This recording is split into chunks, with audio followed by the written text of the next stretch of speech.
Hey skiers, I'm Jeff from skiessentials.com. I'm Bob. Happy Friday. Welcome back to our Top 5 Friday ski industry news videos. It feels weird pointing with my hand, but Bob's got the paper again this week. Next week is our 9th annual ski test, and a lot of my time has been spent just kind of mentally organizing and prepping and communicating.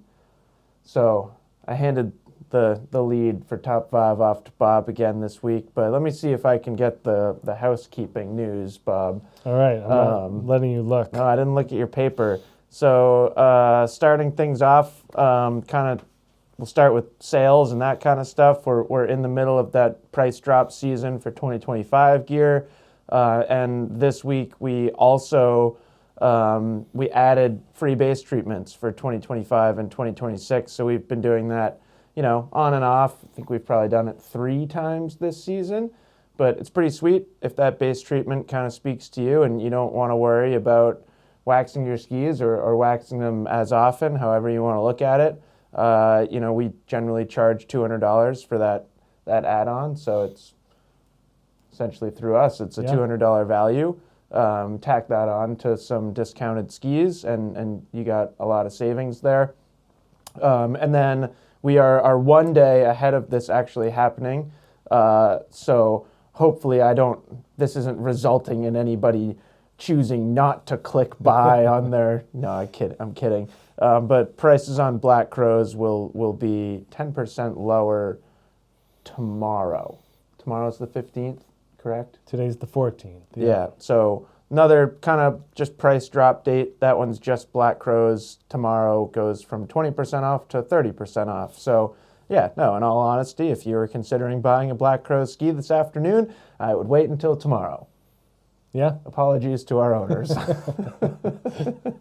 And then let's see, we did, what was content this week? We did that fun 2-day, God, that feels like last week. It feels so long ago. Did that 2-day mantra on snow review. So predominantly we're focused on the M7 mantra, which only changes cosmetically for next year. But we also brought along your personal pair of Mantra 88s. Yep. And then we also had a Mantra 84, which I have grown quite fond of. But I like all the mid-80s skis. Oh, they're so fun. They're so fun. Yeah. Yeah. Why go wider? And I mean, this is that huge Monday, conversation. yeah, that Monday when it was a lot of snow. I didn't ski him on Monday. Yeah, there you go. Ski the 84. No, there's plenty of reasons to go wider. Yeah. But yeah, I thought that was really fun. And then yesterday, Bob, we chatted about your Technica Mach 1 130 LV, which was a very fun conversation. I hope you enjoyed it as well. Yeah. I like the ones where I just get to ask you things. Well, and I skied in them today with the zip fit, and I got sunglasses on. I was a very happy skier. So, you get a lot of compliments on the sunglasses. yeah, put them closer to the front of the table there. Sure. Well, they're very dirty. Probably clean them. And then, yeah, ski test next week. So it won't be like a busy week for content. But we are going to try and get a Liberty scope. Really, it's going to be like a focus on the 94 and 99, which is new. And then we'll talk a little bit about how the line has changed. Not like changed, just kind of evolved from last year. Yeah. If you need a refresher, they switched factories, really just completely overhauled their line of skis. And when you do that, it takes a little time to get them perfect. I think they were much more successful with the initial design of Radian and Horizon than Scope, and it's cool to see some changes to those Scope skis. So we'll try to get that out next week, and then we'll also try and share at least a little bit from our actual ski test. So how'd I do? Great. You got all my things checked off. Did I add things? You added things, yeah. Sick. Yep. All right. Take it away, Bob. On with the news. Starting as usual with the FIS recap. We kind of neglected the men over the last week or so, but we got a bunch of men's results here to share with you. In Norway, they had a set of 2 downhills and 1 Super G. That first downhill, Bryce Bennett was 7th, Ryan Cochran-Siegel 10th, Wiley Maple, great name, 21st, and Sam Morse 24th. So 4 in the top 30 there. Downhill number 2, Ryan Cochran-Siegel 19th, Kyle Negamir 25th, and Jared Goldberg 30th. So really stacking in that top 30 in the points. Pretty solid. And then, Jeff, in the Super G, they had 6 U.S. men in the top 30. I don't believe you. Okay, I'll try to name them. Ryan Cochran-Siegel, Jared Goldberg, River Radimus, Kyle Negamir, Bryce Bennett, and Sam Morse. That's 6. That's 6 in the top 30. So that's pretty darn consistent for the Super G there. And then GS and Slalom will be this weekend in Norway. So hopefully we'll see some more names and the results for the men there. The ladies were in Sweden. They had a GS last weekend. Paula Moltzen was the top U.S. finisher at 6. Again, a lot of names here. Great Nina season. O'Brien, 11th. And both of those women having great seasons. Yeah. Elizabeth Bocock, 14th, and AJ Hurt, 19th. So 4 in the top 20. That's pretty solid.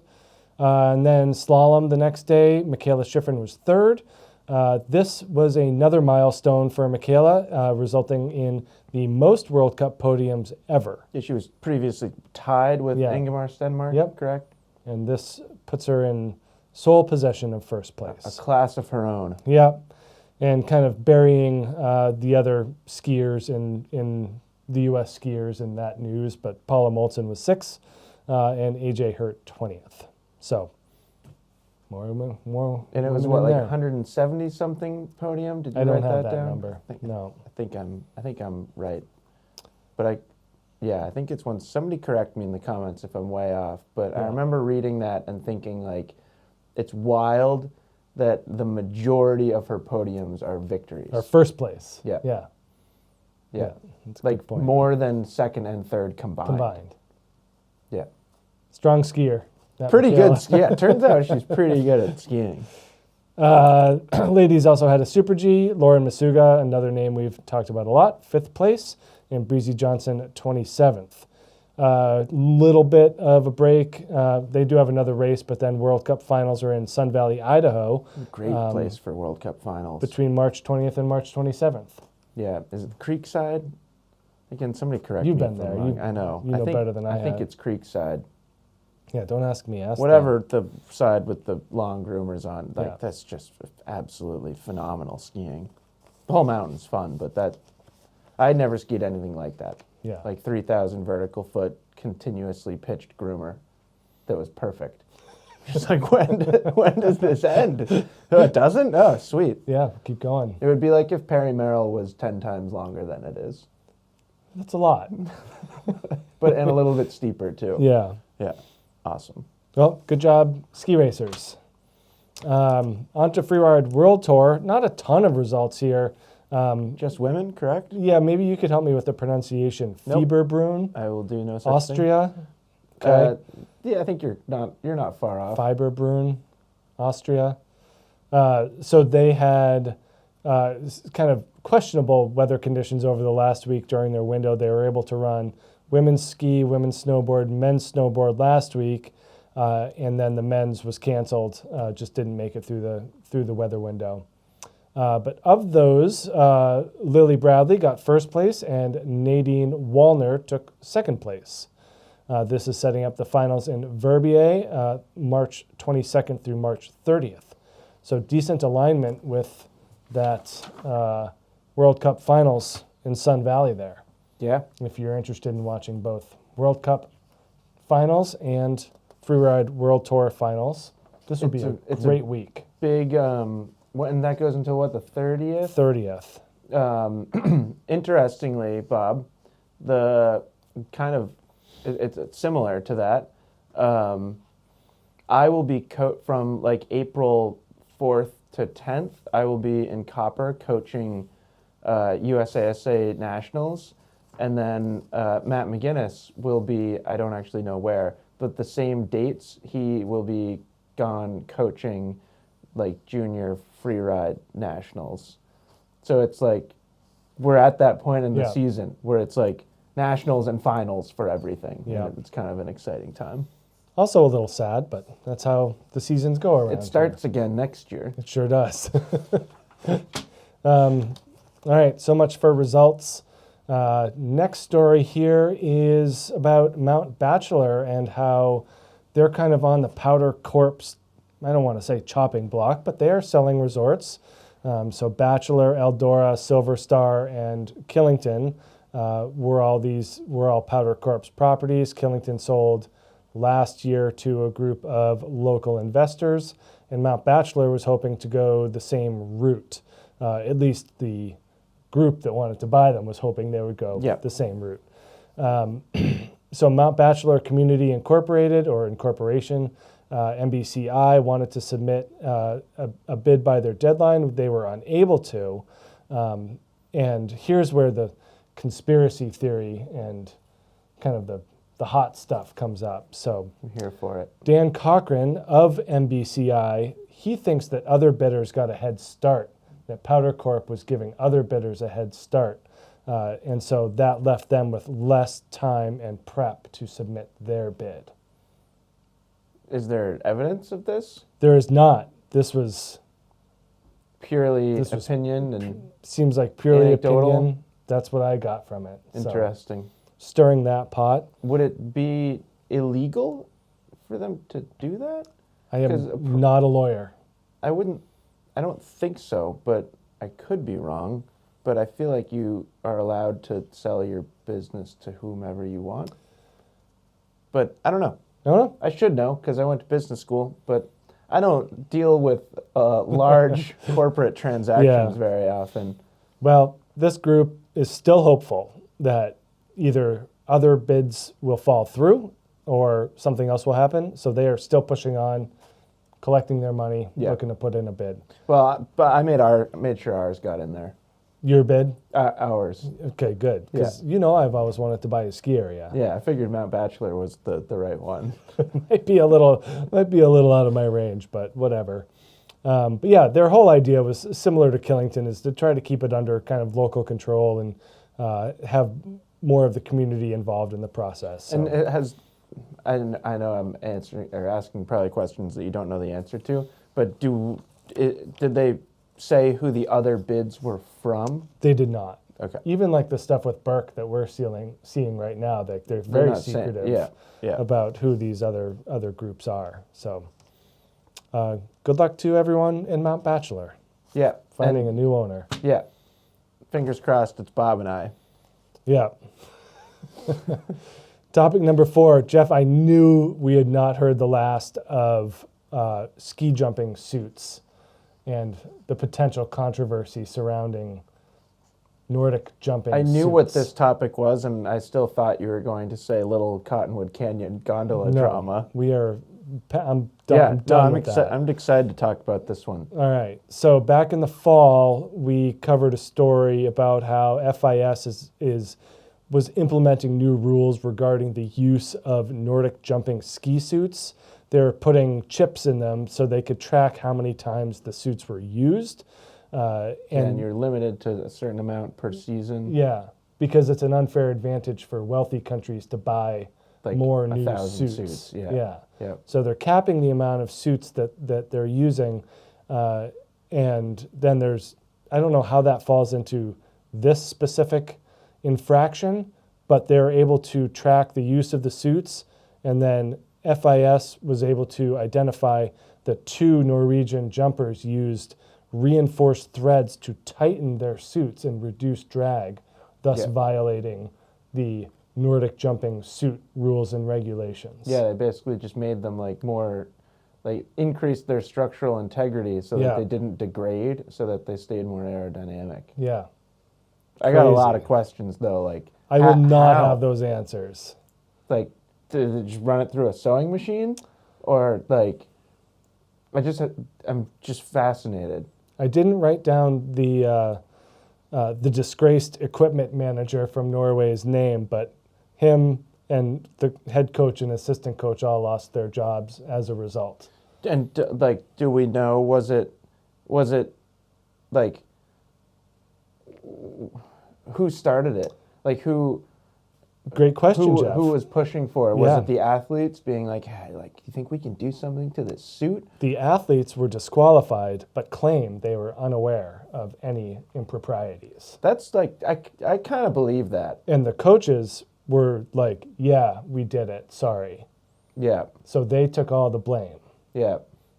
which is kind of I refreshing. feel like it's like, it just always like in situations like this, it generally seems like some sort of like coach or official or administration that like that's where it's coming from. And then Right. the athletes are like, I'm just trying to like do Right. the sport well I that put the like. suit on that they gave me, Yeah. and I jumped on the skis. I that they- just like ski jumping. Yeah. Like, I don't know, but I knew as soon as we heard this, I was like, oh, there's something going on with these suits. People are messing around with these suits, and we haven't heard the last of it. crazy. So, It reminds me of swimming.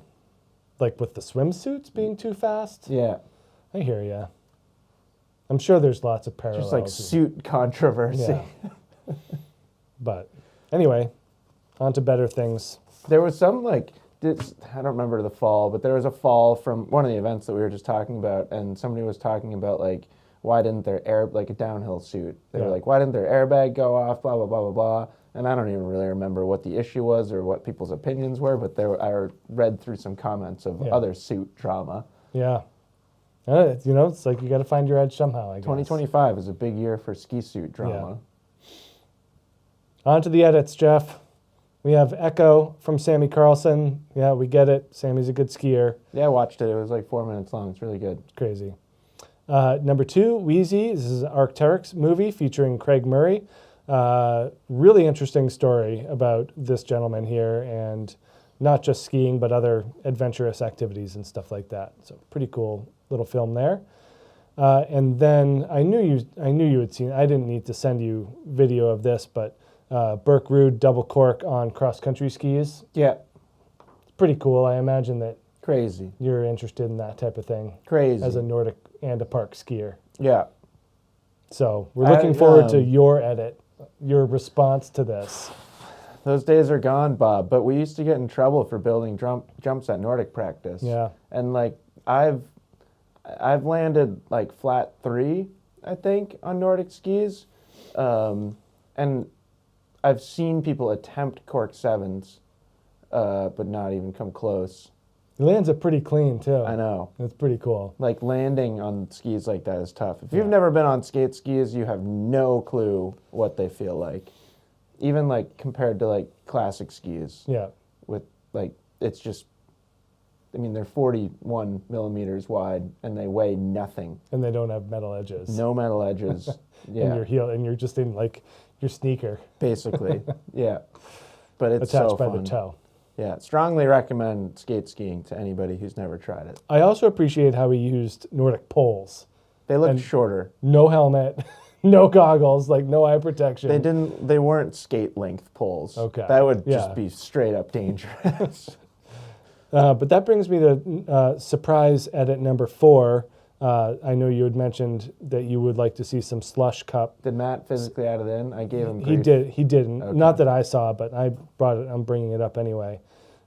So just go to YouTube and type in slush cup. Do you have a favorite game?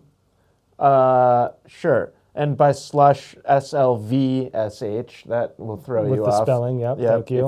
If you're using the letter U as you would if you were spelling it correctly. Mate played Ryan Stevenson. Ryan Stevenson is widely regarded as a very, very good park skier, like very, very good. And Mate just swept him 5-0. It Now, was wild. Could Burke Rude show up and do all of these things on cross-country skis, and No. then they would have to Oh, use cross-country skis in their rebuttals?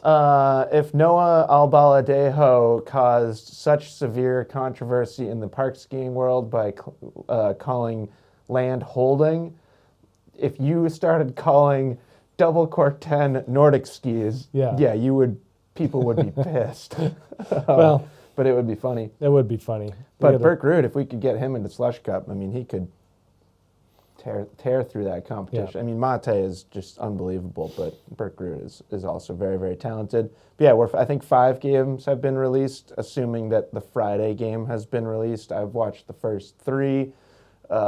It's tough when they're releasing SLVSH Cup Grand Valera and the Players Championship Right. is on at the same time, because for me, like, it's really challenging to decide where I should spend my time and energy. Maybe you should just get another TV. That's not the problem, I don't think. It's my focus. I need to be focused on one. Well, at any rate. Sure hope Justin Thomas has a better day today, don't you think? I didn't watch it. I didn't watch yesterday. I didn't watch him play, but Yeah. he struggled. Yeah. +6, I think. 78 opening round of Players. It's tough. Yeah. A lot of people were picking him for top 10s, top 20s. He's going to have to go. He's going to have to shoot like a 65 today to make the cut. Good luck. You don't want to talk about the Players anymore? Got Done. it. Okay. Well, that's it for Top 5 Fridays. We'll be on doing our ski test next week. So next time we see you will be post ski test. Yeah. So Yeah, no it'll be fun. promises there'll be a top 5 next week. Right. Sometimes Friday after the ski test I can barely move, Yeah. but we'll do our best. Yeah. So, yeah. Look out for, we'll try and share some like Instagram stories, and if we have time, maybe we'll put out some kind of YouTube video from the ski test, like during the ski test. We'll see. And then we've got a lot of plans. Specifically, Bob and I will be spending our time a little bit differently. In the past, we've just filmed other skiers basically the entire time, but we're gonna be a little bit more strategic in what we film. So we're gonna have more stuff to share from the ski test, even like before the ski test gets published. So I'm excited about that, and I won't give anything else away. Good. So, yeah, hope everyone has a fantastic weekend, and we'll talk to you next week. Bye.